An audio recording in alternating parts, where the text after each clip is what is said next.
मंत्री की सफाई भी सामने आ गई है। उनका कहना है कि मैं लेता हूं झालावाड़ हादसे की जिम्मेदारी, लेकिन मैंने 36 साल से माला नहीं पहना। वाह वाह। नेता प्रतिपक्ष टीकाराम जूली ने सवाल उठा दिए। किस हद की संवेदनहीनता का परिचय आप दे रहे हैं, यह टीकाराम जूली सवाल उठा रहे हैं। कि जब तक भगवान श्री कृष्ण की जन्मभूमि पर मथुरा में उनका भव्य मंदिर नहीं बन जाता, तब तक मैं माला नहीं पहनूंगा।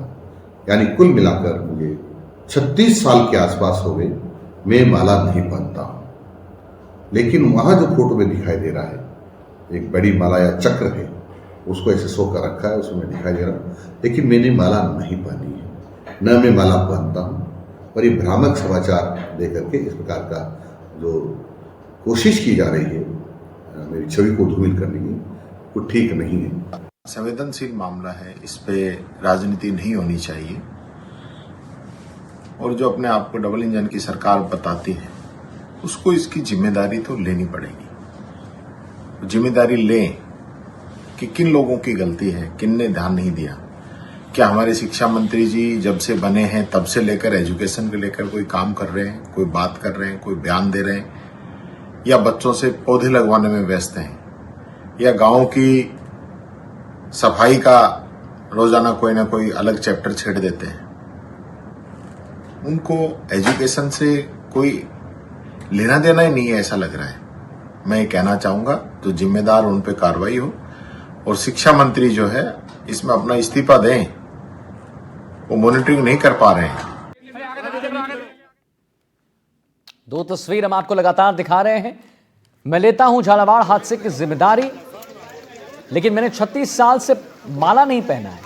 बच्चों की चिता बुझे घंटे भर भी नहीं हुआ था, और उसके बाद आप भव्य स्वागत जरा देखिए। और सवाल हम पूछेंगे एनडीटीवी राजस्थान पर कि आखिर ऐसा क्यों किया गया, इतनी क्या जल्दी थी? अभी मासूमों की चिता की आग भी नहीं बुझी थी और आपको माला पहनाने की। पंकज कुमार शर्मा हमारे साथ कांग्रेस प्रवक्ता जुड़ गए इसी पर और जानकारी, क्या उनसे बातचीत हो जाएगी? पंकज जी, आपकी जरा टिप्पणी जानना चाहता हूं, आपका रिएक्शन जानना चाहता हूं इस पे, पहले आप उसके बारे में बताएं। देखिए, ये बड़ा संवेदनहीन सरकार का रवैया रहा है। जिस तरीके से 7 मासूमों की मौत के अगले ही दिन फूलों की मालाओं से शिक्षा मंत्री स्वागत करवा रहे हैं, बहुत ही संवेदनहीन है। झालावाड़ के पिपलोदी स्कूल सुखांतिका में हम 7 मासूम बच्चों को श्रद्धांजलि अर्पित करते हैं। उनका एक दिन भी नहीं बीता और प्रदेश के शिक्षा मंत्री भरतपुर में ढोल नगाड़े बजाकर किस हद तक संवेदनहीनता का परिचय दे रहे हैं, अपना स्वागत करवा रहे हैं, फूल मालाएं पहन रहे हैं, पूरे प्रदेश को और मानवता को शर्मसार कर रहे हैं। शिक्षा मंत्री ने 2 दिन का दिवसीय ये दौरा रद्द तो करने की बात की थी, सूचना भी आ गई थी, लेकिन फिर भी उन्होंने दूसरे ही दिन जाकर वहां पर स्वागत सत्कार करवाया। और जो जिस घटना की जिम्मेदारी लेकर उनको इस्तीफा देना चाहिए था, वहां इस्तीफा न देकर उन्होंने पूरी तरीके से निर्लज्जता दिखाई। और सबसे बड़ी बात आप देखिए कि जिस तरीके से बच्चों को टायरों के साथ उनका अंतिम संस्कार किया गया, मुझे लगता है वो पूरे प्रदेश पर कलंक है। और ये इतने बड़े कलंक के बाद भी, मुख्यमंत्री की इतनी बड़ी शर्मनाक हरकत के बाद भी शिक्षा मंत्री को पद से हटाने की हिम्मत नहीं दिखा पा रहे हैं, इस तरीके की कार्रवाई नहीं कर पा रहे हैं इस हादसे पर।